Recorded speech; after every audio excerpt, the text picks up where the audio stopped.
Hey, what's up, everybody? We are here at Blessed Hope Church in Vinton, Iowa, and we just finished a training and tune-up weekend. Had a pretty interesting weekend happen because the PA, which I'll show you over here, the center speaker that they had died. So it had no top end whatsoever, and that was probably contributing to some of the problems that they were having. And so we, in a hurry, got some QSC K12s up and hung, and we're able to tune the room, get it all designed. The blessing of the whole thing is that I had mapped out the room before I came, got dimensions of the room, and plugged it into Ease Focus 3 so that we could really tell what's going on with the room and get a speaker design that would fit the whole room. It's kind of a U-shaped room, or there's the sections over on the side of the stage, all the way over here to that. So it's a pretty wide room for what we've got to cover. And the previous speakers were over here, like there was one over here on the wall on the outside of the screen and another one on the other side. And then, one up here where we've got them now. What we found out after we had taken the existing speakers, because we didn't want to have to spend the money if we didn't need to, and taken the existing speakers and put them in this sort of configuration to try to cover the room.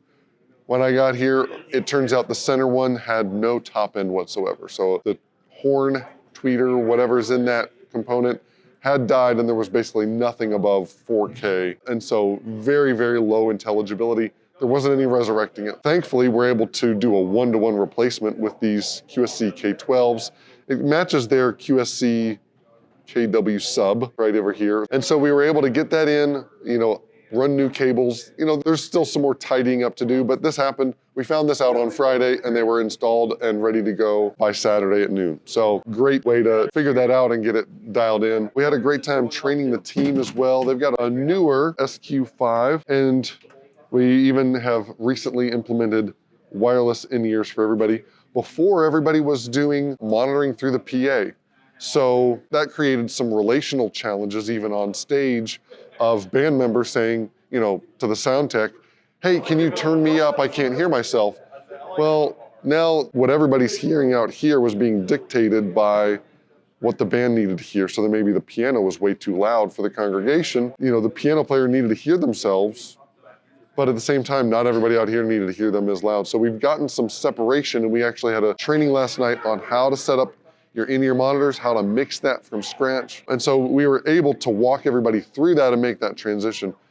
That transition to me is one of the hardest things to train for an entire team, because you got a lot of people trying to work their phone out to get that set up, trying to get used to in-ears and maybe find the right tips so that they can do that. We also implemented some crowd mics. You can see them right here. It's a short stand right by the piano.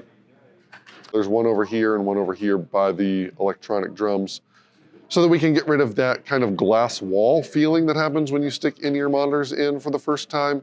Or if you just have them in and you can't hear the people around you singing, that can feel really isolating. So we had that, and we talked all about how to overcome the inner hum and finding the right size tips to make in-ear monitors work for you. And we walked through how to run a sound check, because before it was just everybody gets up, plugs in, is their stuff working great? Okay, let's play.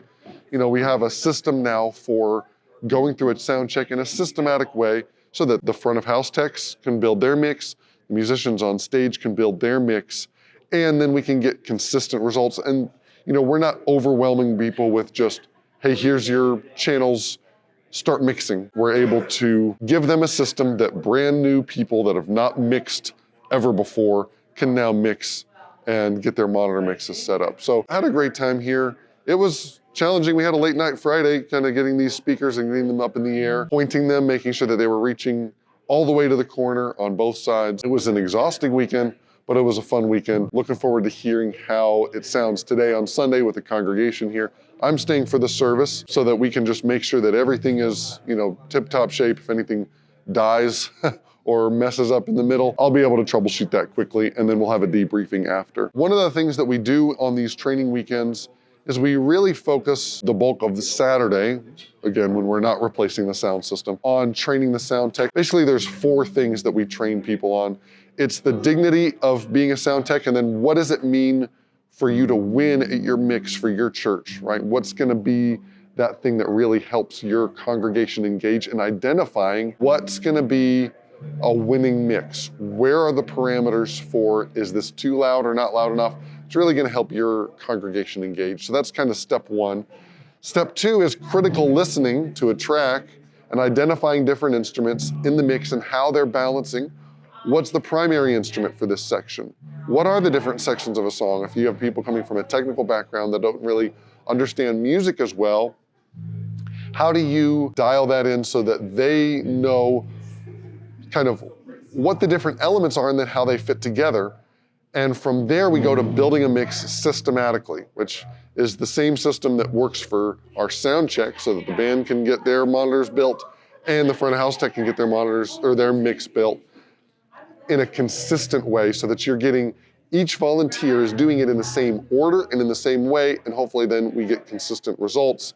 Again, if the band on stage is consistent and if we have a consistent starting place from our bass scene. So we build a mix from scratch and we learn how to go through that process.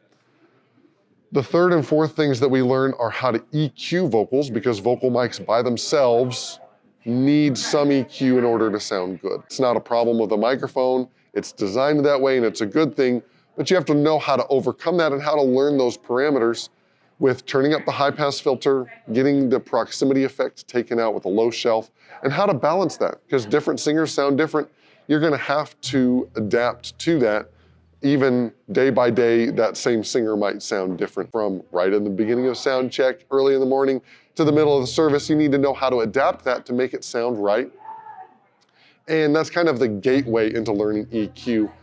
The next thing we learn is how to compress vocals. We try to make it as simple as possible so that we can get our dynamic range under control, and then the vocals can stick in one spot. You're not chasing them around as they're changing vocal ranges or harmony parts. We really learn how to compress vocals well, and that's about as much as people can learn in a weekend and really absorb it, because audio, it's like its own language and it's like a trade. So just like you wouldn't learn how to weld in a weekend, or you wouldn't learn Spanish in a weekend, you can't learn everything in audio over a weekend, but we try to instill in the sound techs the fundamentals that they need in order to keep growing. And as they get more experience, they're developing their critical listening skills, they're developing their ways to hear what the boundaries are for, is this too much or is this not enough, or how do these things fit together? As those skills develop, then they're on track to keep growing and to make improvements over time. We try to infuse all of that all in one weekend. And then we also leave support with access to the Attaway Audio Academy. So, these weekends are like drinking from a fire hose. When I leave and go back home to my church, they still have resources for training new people, for learning how to mix, for learning how to train others, learning how to, we've got a whole section on mixing in-ear monitors in the Audio for Worship Leaders course. There's a whole lot of resources that we leave with them, and they get access to that for their entire team, and there's no time limit on that either. So there's kind of the 1-2 punch of getting a lot of stuff done in person and then having that ongoing training available as well. So if you want more information about Attaway Audio Academy, I will put a link down in the description below to this video so that you can get hooked up with that.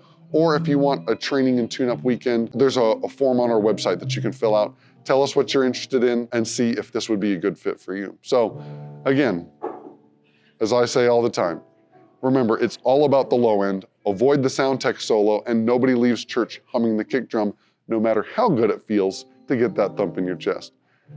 I'm James Attaway. Remember to subscribe, like, and share this video, and we will see you in the next one.